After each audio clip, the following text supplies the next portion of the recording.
Nah, kita lanjut lagi cerita kisah perjalanan hidup seorang anak manusia. Kali ini aku mau cerita tentang orang yang menyalah-nyalahkan Tuhan dalam situasi yang tidak baik dalam kehidupannya. Seringkali kita bertemu atau berjumpa dengan orang, bahkan mungkin diri kita sendiri, yang menyalahkan Tuhan ketika kita dalam satu pergumulan yang berat.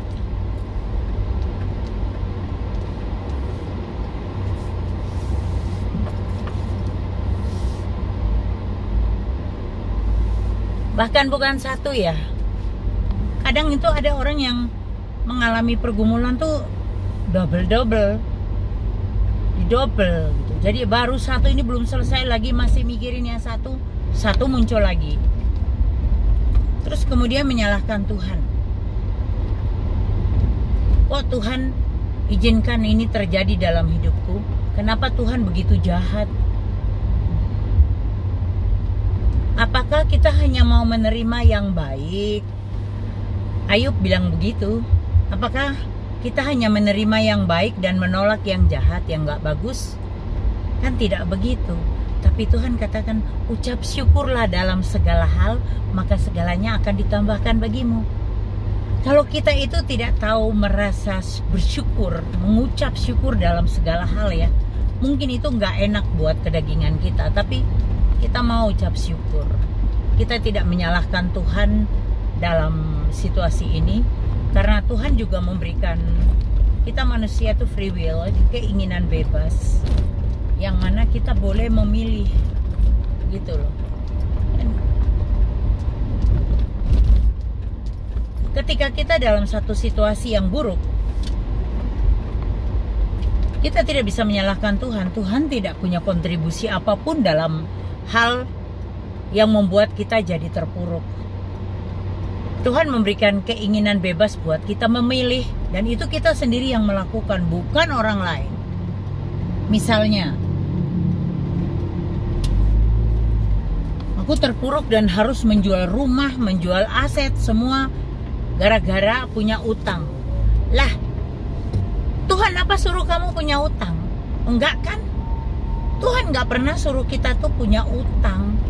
Tuhan bilang cukupkanlah apa yang ada pada dirimu dan ucap syukurlah. Terus kenapa kita nyalain Tuhan ya? Tuh kalau utang. Nih kalau pergumulan lagi, misalnya lagi rumah tangganya bermasalah karena pasangan, misalnya pasangannya yang aneh lah, mungkin dia selingkuh, mungkin dia yang bikin utang, dia yang bikin salah lah, pokoknya pasangan kita yang salah misalnya. Apa juga Tuhan yang salah dalam hal ini? Kan tidak perlu menyalahkan orang lain, tidak perlu menyalahkan Tuhan, tapi cari solusi yang terbaik. Apa yang bisa kita bantu supaya bisa keluar dari pergumulan itu?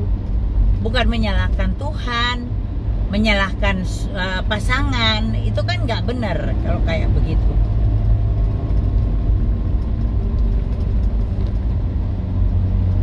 Kita tidak bisa menyalahkan Tuhan karena Tuhan begitu baik buat kita ya.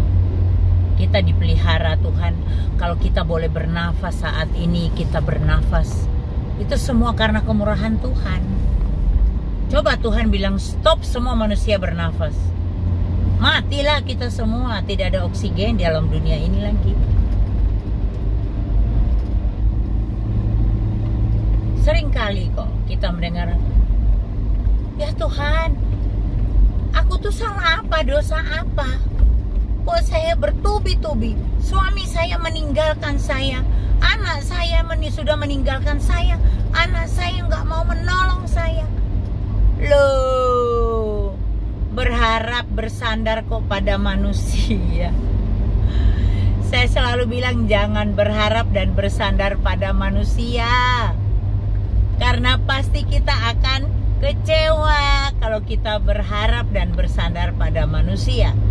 Andalkan Tuhan, belajar untuk segala hal kita mengandalkan Tuhan. Karena dalam segala situasi yang berat sekalipun, yang bisa menolong kita hanya Tuhan, yang bisa kasih solusi. Orang lain belum tentu menolong kita.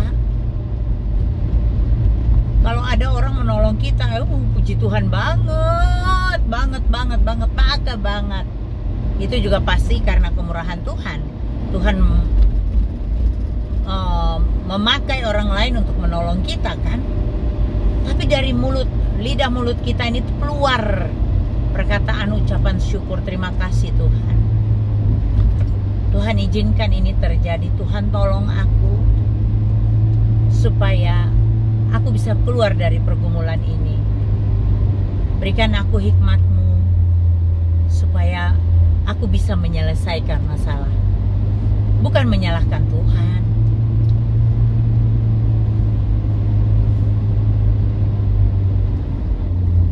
Ya Tuhan, aku tuh salah apa?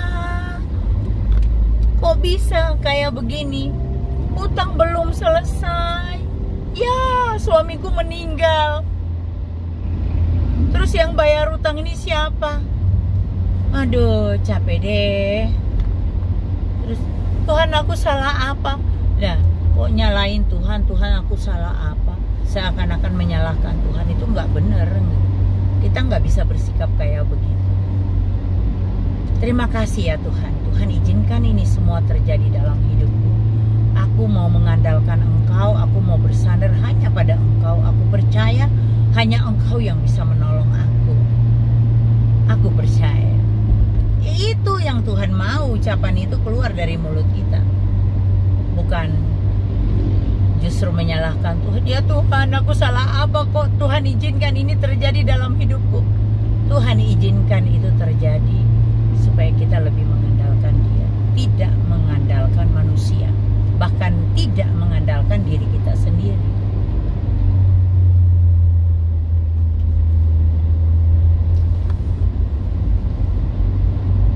Ya Tuhan,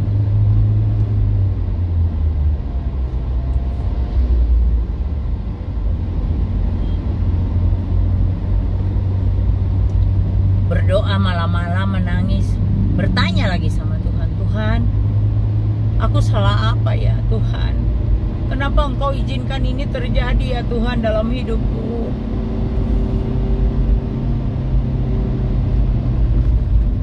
Sambil mewek nangis. Itu dulu aku juga begitu. Ya Allah, aku ini salah apa? Aku kurang apa ya Allah? Kok aku harus mengalami seperti begini? Di saat kita merasa hidup kita itu hancur, di saat kita betul-betul sendiri, tidak ada orang mengulurkan tangan, saya percaya bahwa Bapa yang menciptakan kita ada di dalam dunia ini. Walaupun kita tidak percaya kepada Dia, Dia masih memberikan pertolongan. Walaupun kita tidak percaya, sekalipun tidak percaya pada Dia. Karena saya mengalami, saya tidak percaya pada Dia saat itu, tapi Dia menolong.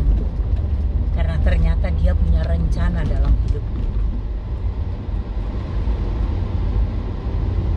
Bukankah Dia yang menciptakan kita?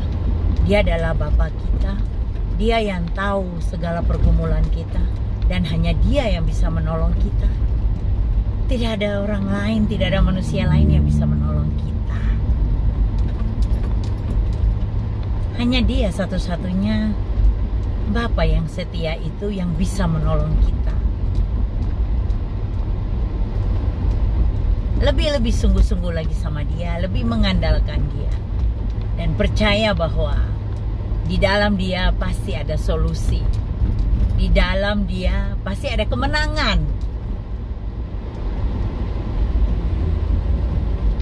Aku dulu tuh bodoh banget. Aku nyalain Tuhan.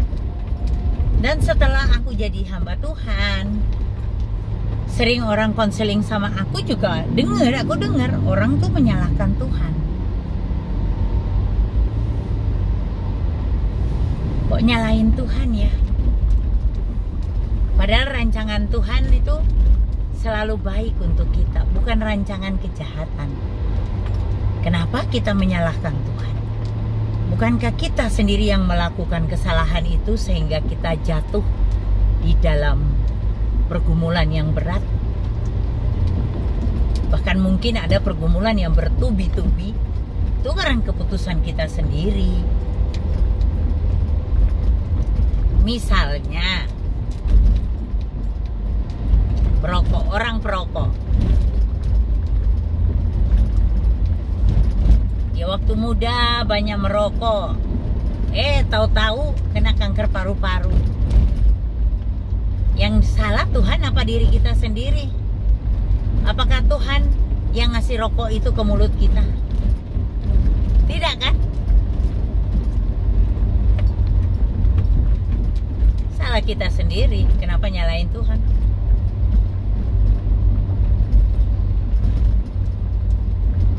Itu yang tadi saya katakan, ada free will dari Tuhan.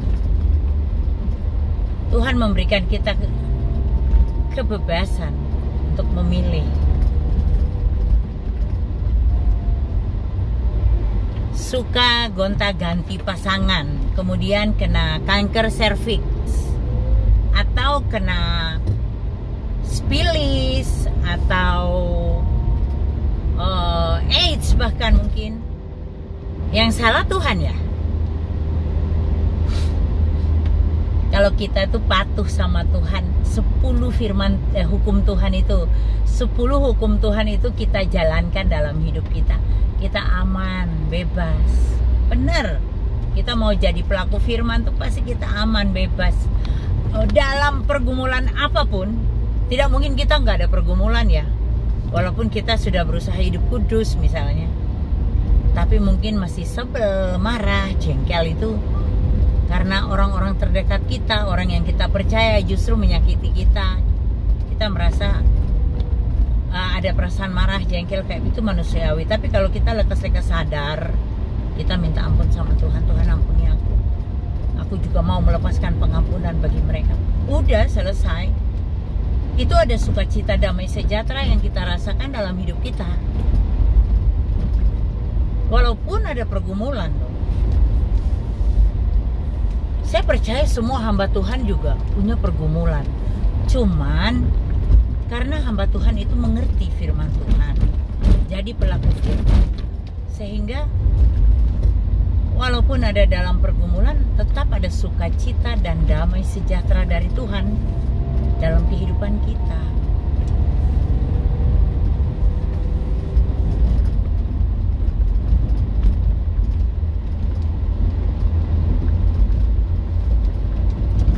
Keuangan kita lagi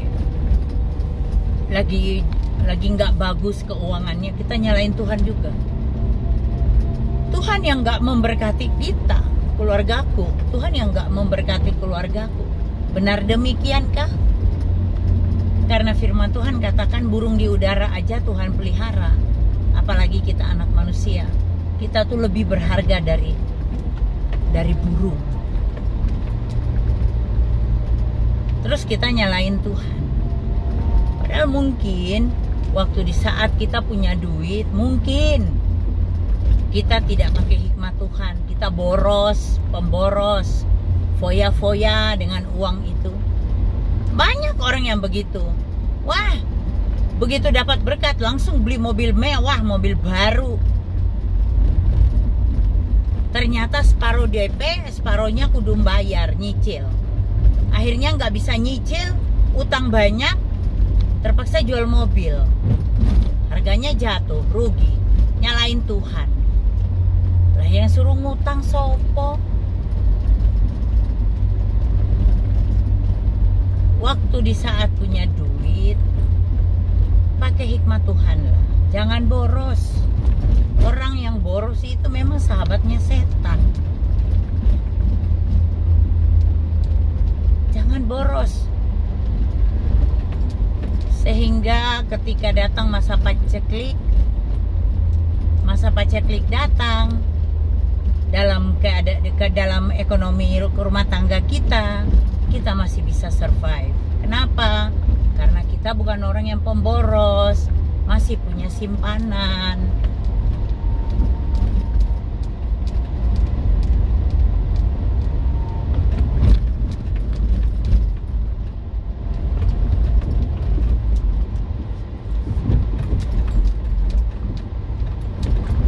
Aku tuh sampai malas baca Alkitab. Aku malas berdoa. Pokoknya udah malas lah. Kenapa Tuhan izinkan ini terjadi dalam hidupku? Aku merasa hidupku tuh sia-sia, hampa. Kenapa bisa begitu? Karena kita tidak jadi pelaku firman. Karena dalam pergumulan seberat apapun, kalau kita itu terus dengan firman Tuhan, menjadi pelaku firman, ada damai sejahtera dan sukacita dari Tuhan yang juga memberi hikmat juga bagi kita untuk menolong kita keluar dari pergumulan kita. Makanya saya sering teriak-teriak kalau anak-anak rohani saya nggak baca Alkitab. Saya paling sebel, saya marah-marah kalau mereka nggak baca firman Tuhan. Baca juga jangan baca kayak baca koran. Baca udah selesai sudah. Baca dan direnungkan. Bila perlu diulang lagi. Kalau ada didapat yang natsnya yang kena, ulang lagi, baca lagi dan renungkan itu. Hari ini Tuhan bicara apa sama aku? Oh, ini rupanya di sini poinnya. Tuhan tuh selalu bicara dengan kita kok, asal kita mau peka.